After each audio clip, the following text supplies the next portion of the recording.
The business of the one big beautiful bill is at hand. Before it gets to the Senate, Speaker Johnson had made some comments earlier today saying, there's so much in this, but he's very confident that it will be moving forward. And obviously, this is a cornerstone to deliver and codify some of President Trump's campaign's promises to the American people. So, Senator Moody, when you look at this and where it's going, the timing of it, what's your take on how soon it may get over to you guys in the Senate?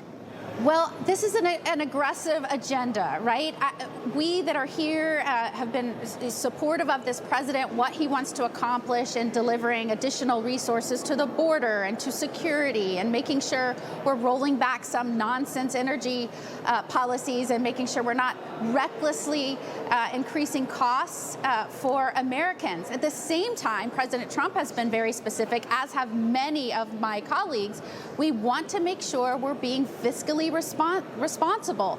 Our debt has ballooned. The Democrats have insisted on 60% additional spending in the last years, and our population has only grown 2%. We can't keep that pace up. And so the House, I commend them. They are rolling up their sleeves. They're digging in committees. They're trying to deliver on President Trump's agenda and, again, be responsible with our taxpayer money. And I think you saw that coming out of committee early this morning, and I commend them for working hard and getting out a product. We, too, in the Senate, continue those discussions, and we'll keep doing that on behalf of the American people and this president. Now to a piece of legislation that you are sponsoring.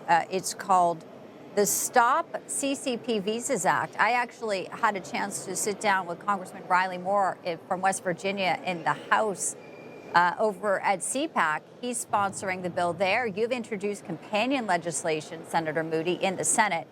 So I'd love to get your reaction to this piece of news here. Stanford review uncovering Chinese academic espionage at the university. Agents from China posing as students and other students sympathetic to their cause to gather intelligence. Talk to us about this important legislation and how that would combat things like this.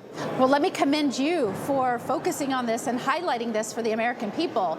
My question is, when in the world did the U.S. go soft on spying in our country? And that report released just last week, it showed that this is happening.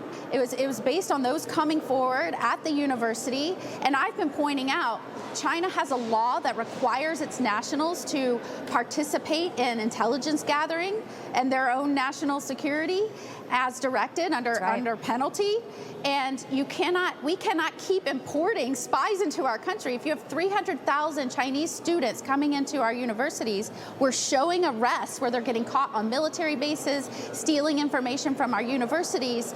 I mean, it's not a great situation when you have students that want to come here to learn, but we can't keep importing espionage into our country. And this shocking report, which again, I commend you for highlighting, shows that it is happening, and it really should be a red flag, and it should put our nation on high alert that espionage is taking place right here, and we cannot take that lightly. We must send a strong message that we will not tolerate it and hold strong, as we have done historically in this nation. Information. Truth is freedom. Is Newsmax. It's real news for real people.